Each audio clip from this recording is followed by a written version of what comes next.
За мөн энэхүү чуулганы үеэр Голомт банк 2024 оны усны элч банкаар шалгарлаа. За Голомт банк нь усны газартай хамтран ажиллах санал бичих байгуулж ногоон зээлийг нэмэгдүүлэх болоод усны зүй зохистой ашиглалт, менежментийг сайжруулах чиглэлд анхаарч ажиллах юм а.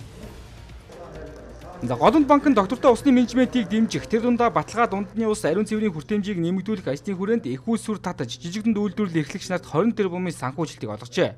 Мөн харилцагчдынхаа доктортой ус ашиглалт болон ус хэмнэлтийг сайжруулах сургалт зөвлөгөө өгч хамтран ажиллаж байгаа хүчин чармаалтыг нь үнэлэн усны элч банкаар шалгаруулсан байна.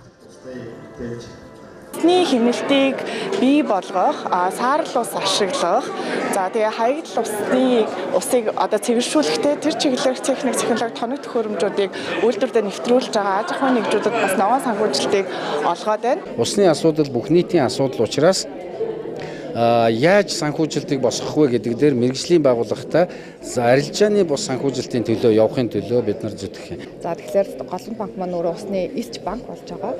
Тэгэхээр усны нөөцийг хэмнэх, усыг үр ашигтай одоо зарцуулахад, за мөн усны бохирдлыг бууруулахад, мөн дахин ашиглалтыг бий болгоход бол одоо техник, тоног төхөөрөмжийг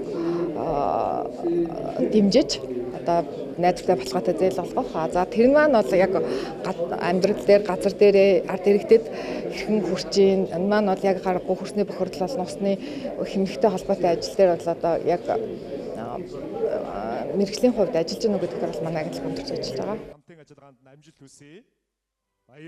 За мөн энэхүү арга хэмжээний үеэр гүйцэтгэх захирал Одонбаатар, усны газрын дарга Батбаяр нар хамтын ажиллагааны санамжчид гарын үсэлд урсан юм а. За хамтын ажиллагааны хүрээнд талууд усны тухай хууль, ус бохирдуулсны төлбөрийн тухай хуулийн хэрэгжилтийг хангах, тогтвортой хөгжлийн 6 дугаар зорилт болох баталгаа дундны ус, ариун цэврийн хүртээмжийг нэмэгдүүлэх, 333 нуур буюу 1 сум 1 нуур хөтөлбөрийн хүрээнд гадаргын усны хуримтлалыг нэмэгдүүлэхэд доктортой ногоон зээлийг олгох, аж ахуйн нэгжүүдийн ус дахин боловсруулах болон саарл ус ашиглах, усны нөөцийн нэгдсэн менежментийг сайжруулах зэрэг сайн туршлага нөлөөллийг бий болгох, олон нийтэд сурчлан таниулахад хамтарч ажиллах юм а.